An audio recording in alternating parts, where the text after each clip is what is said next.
संचार के सभी दर्शकों को अनिल जैन का ज्योतिष संवाद कार्यक्रम में नमस्कार। आज का बहुत एक विशेष दिन, और मैं कहूँगा कि हम सभी जो भी इस समय पृथ्वी पर उपस्थित हैं बहुत भाग्यशाली हैं कि आज ब्रह्मांड में एक बहुत खगोलीय घटना, विचित्र और अद्भुत घटना होने जा रही है। और ये घटना मैं बता दूं कि करीब 300-400 साल के बाद होती है, और जैसे आज होगी और अगले 300-400 साल तक कोई इसको देख नहीं पाएगा। तो मैं कहूँगा कि हम बहुत ही आज भाग्यशाली हैं कि हमें इस पृथ्वी पर इतनी विचित्र और इतनी अद्भुत घटना देखने को मिल रही है। जहाँ तक हमारा जोडियक का सवाल है या ग्रहों की स्थिति का सवाल है, 7 ग्रह ज्योतिष में माने गए हैं। चंद्रमा, सूर्य, मंगल, बुध, गुरु, शुक्र और शनि। इसके अलावा राहु केतु भी होते हैं, वो छाया ग्रह हैं, वो ग्रह नहीं है। और आज के दिन जोडियक में 7 में से 6 ग्रह, शुक्र को अगर हम छोड़ दें तो बाकी 6 ग्रह अपने अपने राशियों में स्थित हैं। ये ग्रहों की सबसे अच्छी पोजीशन मानी जाती है, और मैं कहता हूं कि शायद हम में से किसी ने भी ऐसी घटना न देखी होगी, न देख पाएंगे। आज का दिन बहुत बहुत शुभ है। देखिए, जो ग्रहों की स्थिति का सवाल है, अगर हम कहें कि करीब 11 बजे शुरू होकर आज 11 बजकर से लेकर 1 बजकर 11 मिनट तक वृश्चिक लग्न रहेगा। और उस लग्न में आप एक एक ग्रहों की स्थिति को अगर हम देखें तो सूर्य जो है वो अपनी राशि में है। सिंह राशि होती है सूर्य की, वो अपनी राशि में, और जो 10वां भाव है, जो हमारे प्रोफेशन का भाव होता है, वहां पर स्थित रहेगा। पहली चीज तो यह है कि सूर्य हमारी जो आत्मा का कारक है, सूर्य हमारे पिता को भी दर्शाता है, सूर्य हमारे हृदय का भी कारक है, और सूर्य हमें उच्च पद भी प्राप्त कराता है आपकी प्रोफेशनल लाइफ में। और जिनका सूर्य बहुत अच्छा होता है, मैं कहूँगा कि वो एक बहुत ही अच्छे इंसान होते हैं। हम कहते हैं कि at the soul level they are wonderful persons. और जैसे फादर को भी दर्शाता है सूर्य, तो इसका मतलब जो उनका जन्म होता है वो अच्छे कुल में होता है, और वो अच्छे पद को प्राप्त करते हैं। और इस समय जो सूर्य की स्थिति है, वाकई में ही जो ऐसी स्थिति है जो 10वें भाव में दूसरे ग्रहों के साथ जो अच्छी युति बन रही है, ऐसी कभी आपको देखने को नहीं मिलेगी। चंद्रमा की बात करें तो चंद्रमा भी अपनी राशि में आ गया है, और 9वें भाव मतलब भाग्य स्थान में स्थित है, जो भी एक बहुत अच्छी स्थिति मानी गई चंद्रमा की। चंद्रमा हमारा मन का कारक है, हमारी मेंटल स्ट्रेंथ या मानसिक शक्ति होती है, उसको दर्शाता है। चंद्रमा हमारा माँ का भी कारक है, और जो भी हमारी मनो की स्थिति होती है उसको दर्शाता है। और इस समय जो चंद्रमा की पोजीशन है, स्थिति है भाग्य स्थान में, मैं कहूँगा बहुत अच्छी स्थिति है। मंगल की बात करें तो मंगल इस समय जो लग्न है वृश्चिक राशि, 11 बजे से जो शुरू होगी, उसका स्वामी होकर छठे घर में बैठा हुआ है अपनी राशि में। और अपनी राशि में होने का मतलब मंगल जो है बहुत बलवान है, बहुत स्ट्रांग है। और मंगल हमारे छठे भाव का कारक भी होता है। और छठा भाव हमारे जो भी हमारे लाइफ में अपोनेंट्स होते हैं, जो भी हमारे विरोधी तत्व हैं, जो हमको परेशान करते हैं, जैसे बीमारियां हो गई, दुश्मन हो गए, ऋण हो गए, लिटिगेशन केसेस हो गए, इन सब से जो हमें परेशानी होती है उनका वो हम छठे भाव से देखते हैं। और मंगल लग्न का स्वामी होकर छठे भाव में अपनी राशि में बैठकर उन सबको समाप्त करता है। तो ये एक बहुत अच्छा समय है कि मान लीजिए आप कोई बीमारी से भी पीड़ित हो, या कोई लिटिगेशन केस भी चल रहा हो, या कोई परेशान भी आपको कर रहा हो, तो उसका निवारण करने के लिए इससे अच्छा समय नहीं हो सकता। बुध की बात करें, अगला ग्रह बुध हमारे 11वें भाव में, 11वां भाव हमारा आय का स्थान होता है, इनकम का स्थान होता है, गेन्स का स्थान होता है। और गेन हम सभी तरह के गेन देखते हैं, फाइनेंशियल गेन हो, स्पिरिचुअल गेन्स हो, जो भी हमारे लाइफ में गेन्स होते हैं वो हम 11वें भाव से ही देखते हैं। और जो बुध है, बुध ग्रह, वो अपनी राशि में ही नहीं है, वो उच्च का होकर एग्जॉल्टेड पोजीशन, जो कि एक किसी भी ग्रह की बेस्ट पोजीशन मानी जाती है, सबसे अच्छी पोजीशन मानी जाती है, वहाँ पर स्थित है 11वें भाव में। आप सोच सकते हैं कि गुरु जो है हमारा इंटेलिजेंस का कारक है, हमारा जो नर्वस सिस्टम को रिप्रेजेंट करता है, हमारा जो कम्युनिकेशन है उसको रिप्रेजेंट करता है, हमारी स्किन को रिप्रेजेंट करता है। और जितने भी जो अच्छे ओरेटर होते हैं या जो कम्युनिकेशन में माहिर होते हैं, जैसे नेगोशिएटर्स हैं, डिप्लोमेट्स हैं, अच्छे मार्केटिंग पर्सन्स हैं, राइटर्स हैं, वो सब बुध के ही कारकत्व में आते हैं। और हमारा ये इंटेलिजेंस का कारक है, और जब तक हम इंटेलिजेंस को अपनी लाइफ में इन्वॉल्व नहीं करते, हम सक्सेस हमको नहीं मिलती। तो इस समय बुध की पोजीशन बहुत अच्छी पोजीशन है। ये अपने राशि में ही नहीं है बल्कि उच्च का प्लैनेट है, जिसको हम एग्जॉल्टेड प्लैनेट कहते हैं। और ये जोडियक में ऐसे प्लैनेट की स्थिति सबसे अच्छी मानी जाती है। गुरु की बात करें या बृहस्पति की बात करें, तो बृहस्पति इस समय अपनी राशि में, जो उसकी धनु राशि है, उसमें स्थित होकर दूसरे भाव में स्थित है। और धनु जो है वो उसका मूल त्रिकोण साइन भी है, अपनी राशि में भी जो है सबसे जो अच्छा राशि होती है वो है, और धन भाव में स्थित है। सेकंड हाउस से हम वेल्थ एंड फैमिली देखते हैं, और जुपिटर वहाँ पर बैठकर हमारे जो कर्म का स्थान है, प्रोफेशन का स्थान है, उसको भी उसके ऊपर दृष्टि पड़ रही है। तो इसलिए प्रोफेशन के स्थान पर, या जहाँ पर ऑलरेडी सूर्य बैठा हुआ है, उसको बहुत स्ट्रॉन्ग कर रहा है।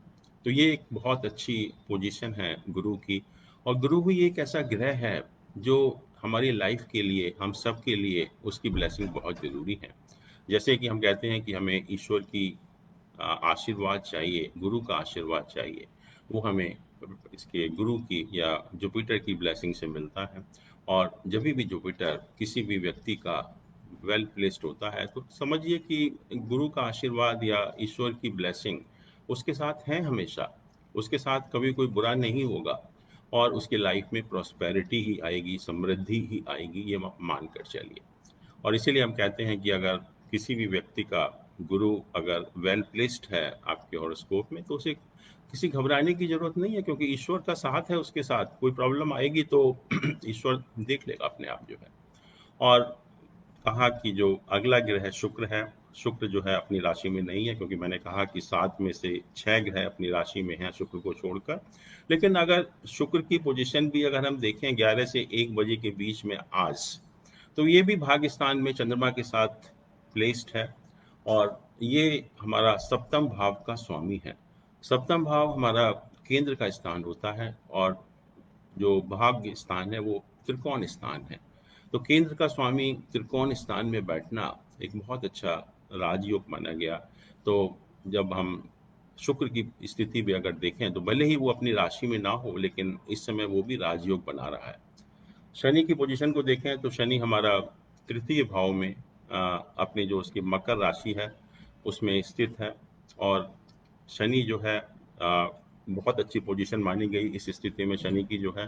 तो ये शनि की पोजीशन हमको मिल रही है। और शनि जो है तृतीय भाव हमारा पराक्रम का स्थान है, हमारे इनिशिएटिव का स्थान है, हमारा जो कॉन्फिडेंस है, हमारी रिस्क टेकिंग कैपेसिटी है, उन सबको रिप्रेजेंट करता है।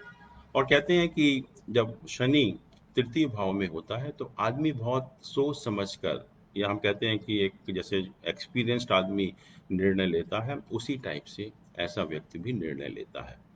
तो ये जो 6 ग्रह हैं, जो एक बहुत ही अद्भुत और एक विचित्र स्थिति बन रही है, जैसे मैंने कहा, और हम सभी बहुत भाग्यशाली हैं, हमें ईश्वर का धन्यवाद करना चाहिए कि ऐसा समय आज हमको देखने को मिल रहा है।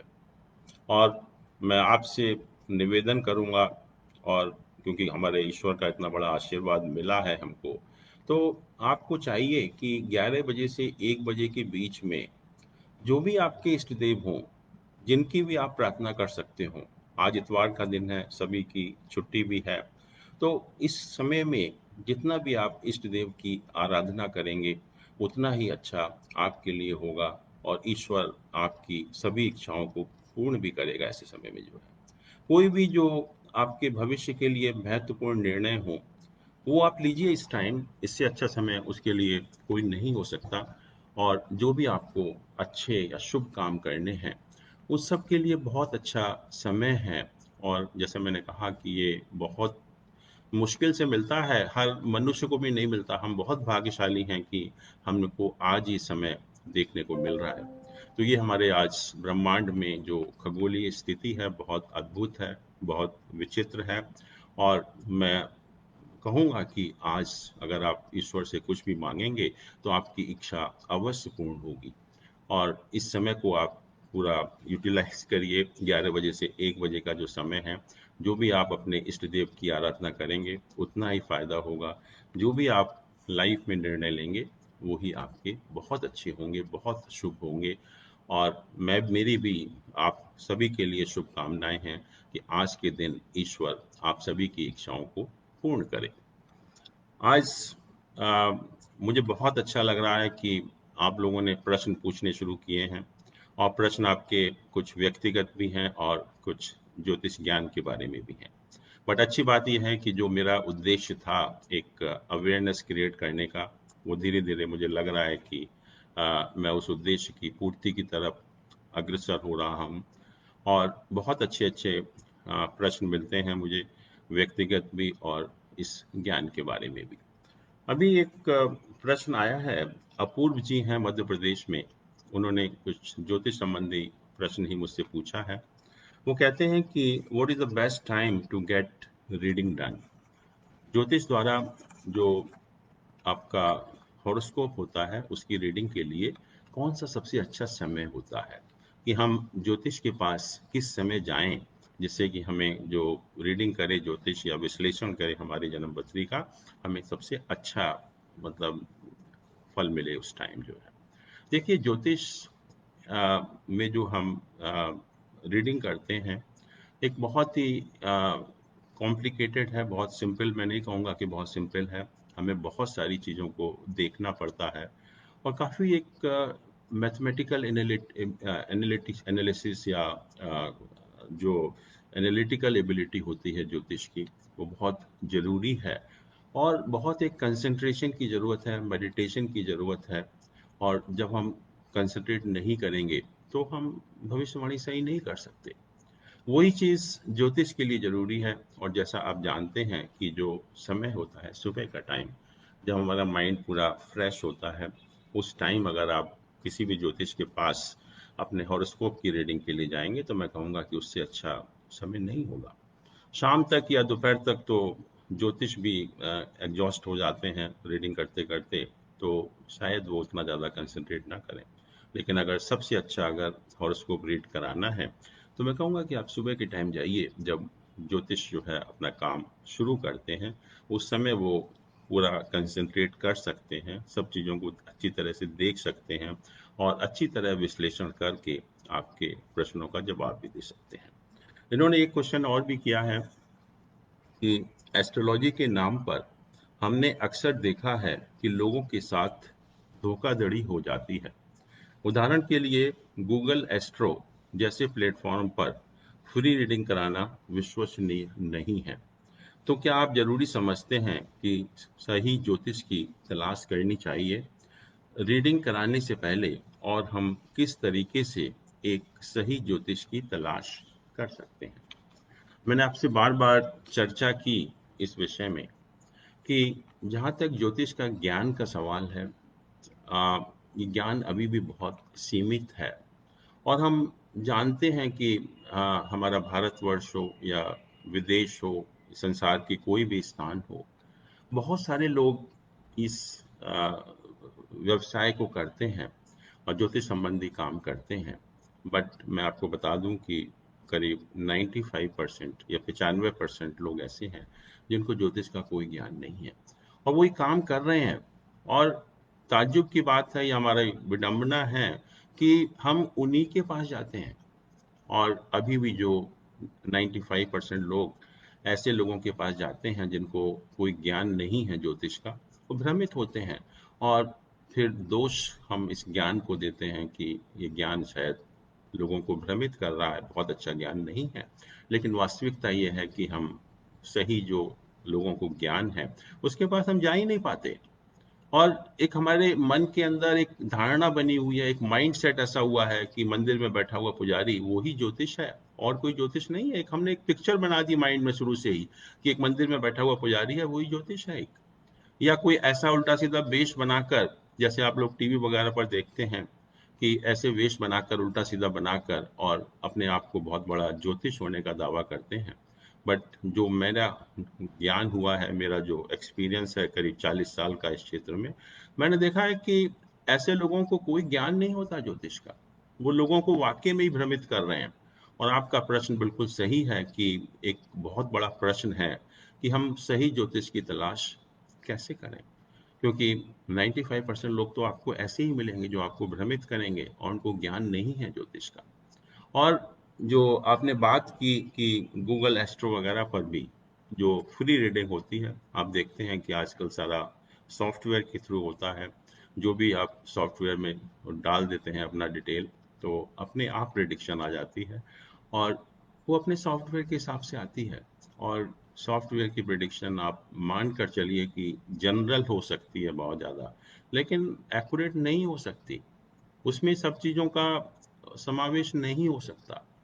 मैं एक छोटी सी बात बताऊं इस मामले में कि हम जैसे शादी के टाइम मांगलिक दोष के बारे में विचार करते हैं, और हम जो सभी पढ़े लिखे लोग हैं, सभी के पास सॉफ्टवेयर है, और हम एस्ट्रोलॉजर के पास जाते भी नहीं हैं। हम कहते हैं कि हमारे पास सॉफ्टवेयर है, हम गन मिलान कर लेंगे, मांगलिक दोष अपने आप देख सकते हैं।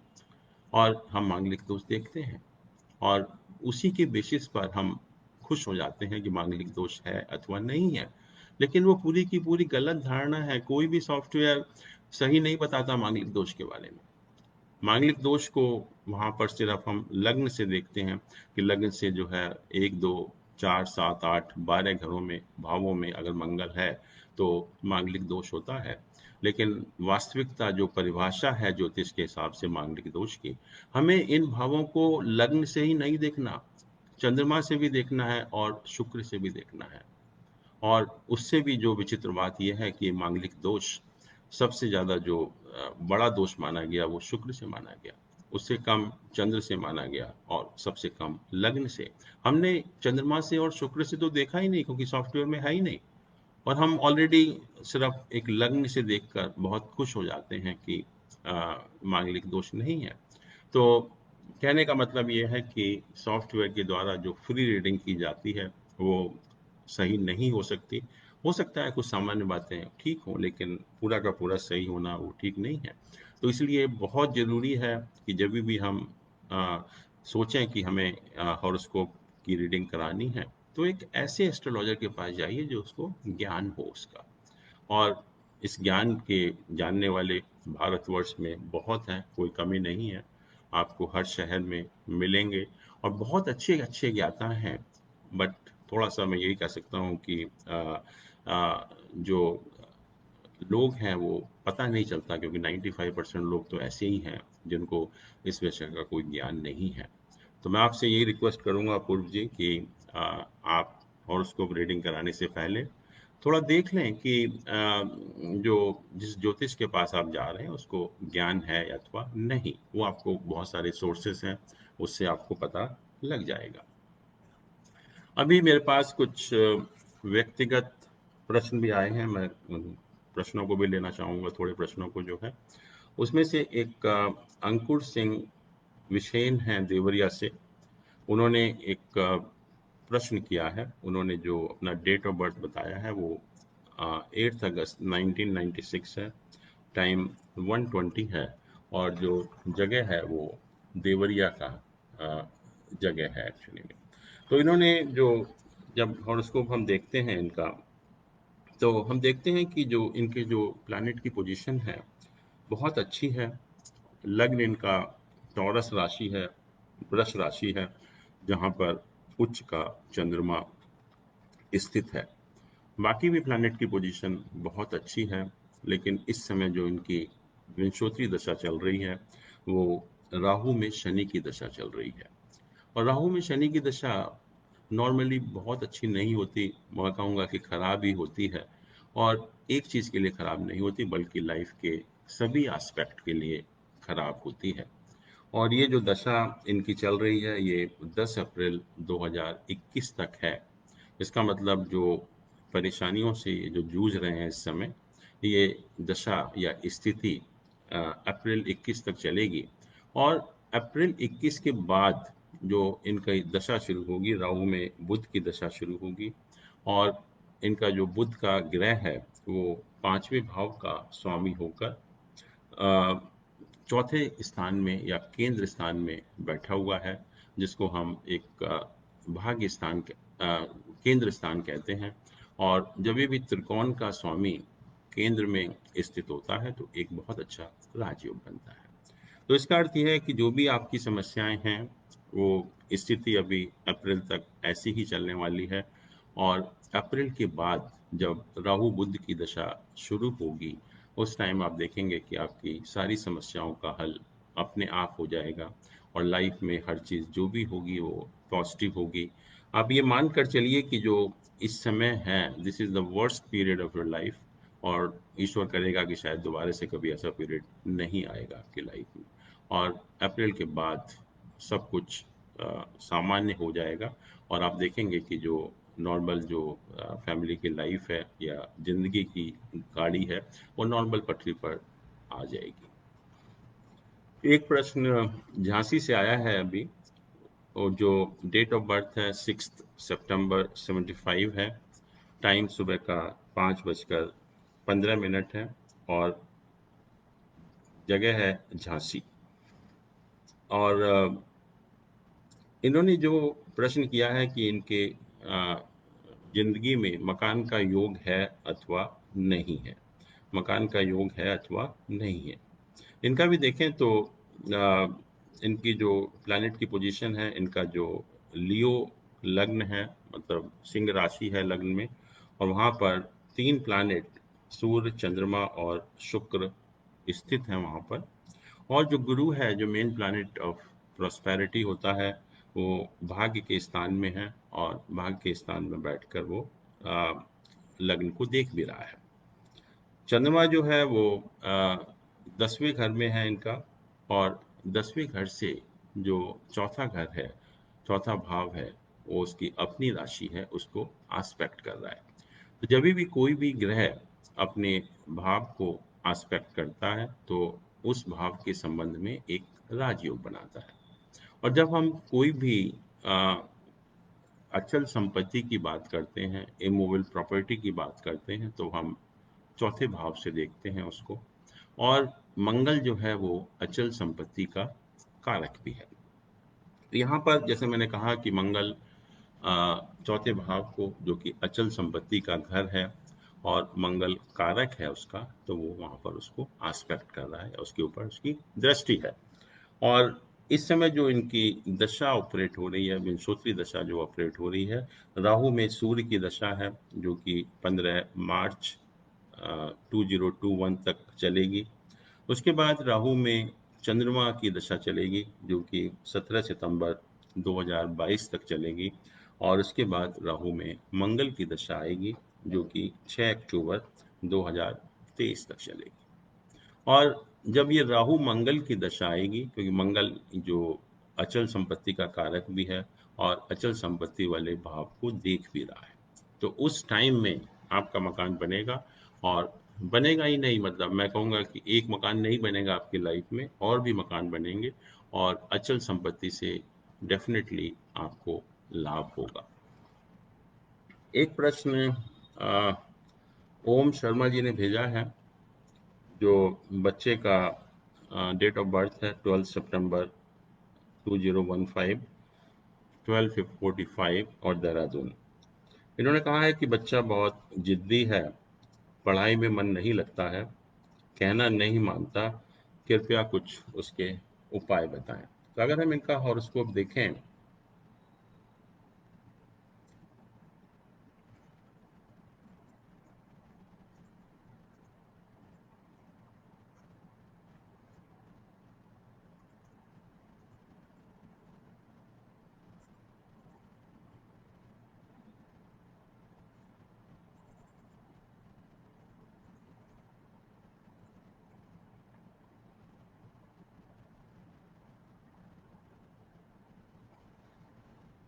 तो इनका जो लग्न है बच्चे का, वो वृश्चिक लग्न है। और वृश्चिक लग्न का जो स्वामी होता है वो मंगल है। और मंगल यहाँ पर नीच का होकर नवे या भाग्य स्थान में बैठा हुआ है शुक्र के साथ। और उसके ऊपर जो है केतु की दृष्टि है। तो और दूसरी चीज यह है कि जो लग्न है उसमें शनि का प्लेसमेंट है, शनि की स्थिति है। और उसके ऊपर केतु जो प्लैनेट है उसकी दृष्टि है। तो ये पोजीशन है इनके हॉरोस्कोप में, बच्चे के हॉरोस्कोप में। और इसकी जो दशा चल रही है इस समय, दशा भी अगर आप देखेंगे तो शुक्र में मंगल की दशा चल रही है, जो कि 16 जनवरी 2021 तक चलेगी।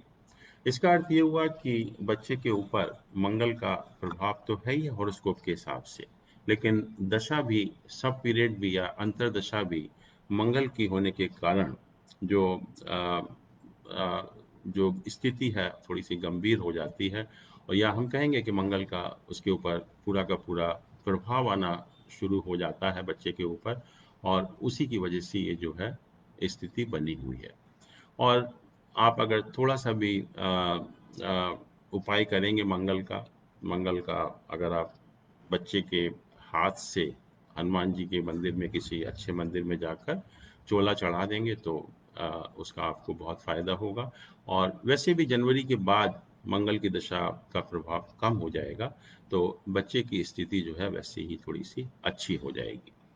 एक मंजरी जी ने भी सवाल किया है कि बच्ची है एक, जिसका कि डेट ऑफ बर्थ है 3 अगस्त 2019, 12:47 और दिल्ली।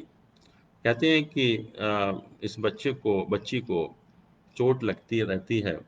और ऐसा कुछ उपाय बताएं कि जिससे कि हम जो है उस चोट लगने से, या रोज जो चोट लगती है उससे हम बचा सकते हैं। तो अगर हम इस बच्ची का हॉरोस्कोप देखें,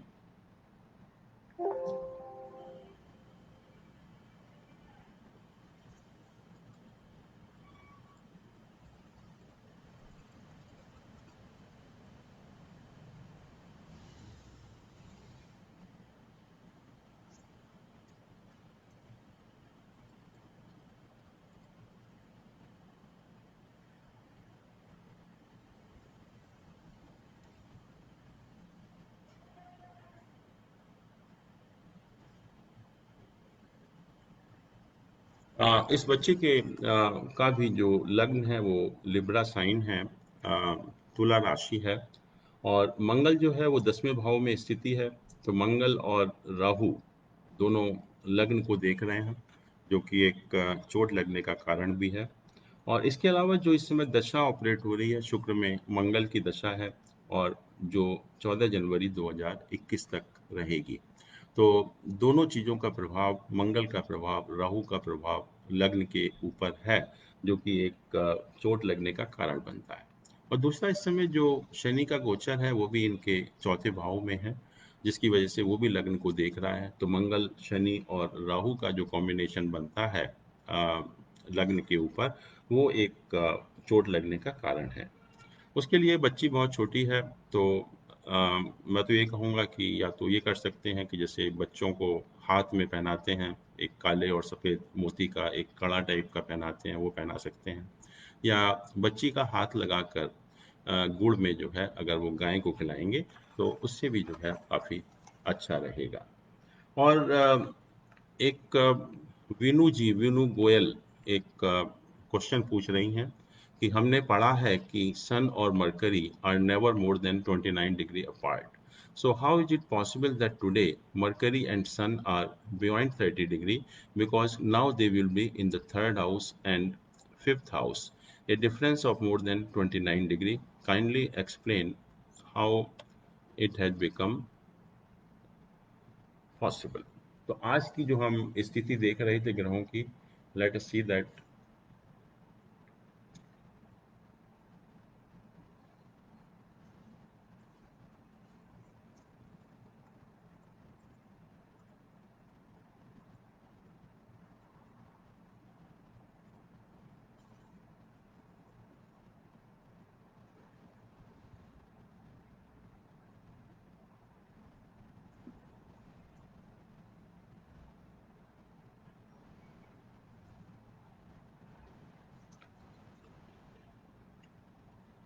इसमें देखिए कि जो सन है, सूर्य है, जो आपने कहा कि जो सूर्य और बुध के बीच में maximum distance at any time can not be more than 29 degree. इस समय जो सन की डिग्री है दैट इज 26 डिग्री। सन जो है लियो साइन में 26 डिग्री पर है, और मरकरी का आप देखिए कि वर्गो साइन में 17 डिग्री पर है। तो इनके बीच का डिस्टेंस कितना हुआ? 17 plus 4, 21 degree. So it is within 29 degree. I don't know how you are saying that it is more 30 degree. It's not 30 degree, it is 21 degree. क्योंकि इस समय जो मैं यहाँ पर 11 बजे की पोजीशन देख रहा हूँ, और 11 बजे की पोजीशन में सन जो है लियो साइन में 26 डिग्री 46 मिनट का है, और मरकरी जो है वर्गो साइन में 17 डिग्री का है, 17 degree and 18 minutes. So the distance between Sun and Mercury is not more than 30. This is what you are saying. It is only 21 degree, and it is a fact because that is the movement of Sun and Mercury, that the distance cannot be more than 29 degree. तो विनु जी, मैं आपसे यही request करूंगा कि आप एक बार दोबारा से देखिए, आप शायद कहीं पर गलती कर रहे हैं कैलकुलेशन करने में। उनका डिस्टेंस 30 डिग्री नहीं है, 21 डिग्री ही है। चलिए, मैं आपका सभी का बहुत बहुत धन्यवाद करता हूँ। मेरे पास और भी बहुत सारे प्रश्न हैं, लेकिन समय की कारण मैं अगले इतवार को आपका जवाब दूंगा। और मैं आपका बहुत बहुत धन्यवाद करता हूँ, और आपको फिर रिमाइंड करना चाहूँगा जाने से पहले कि आज 11 बजे से 1 बजे का समय, उसको ध्यान रखिए। और जो भी आप इष्ट देवता की आराधना करेंगे, ईश्वर आपकी इच्छाएं अवश्य ही पूरी करेगा। धन्यवाद, नमस्कार।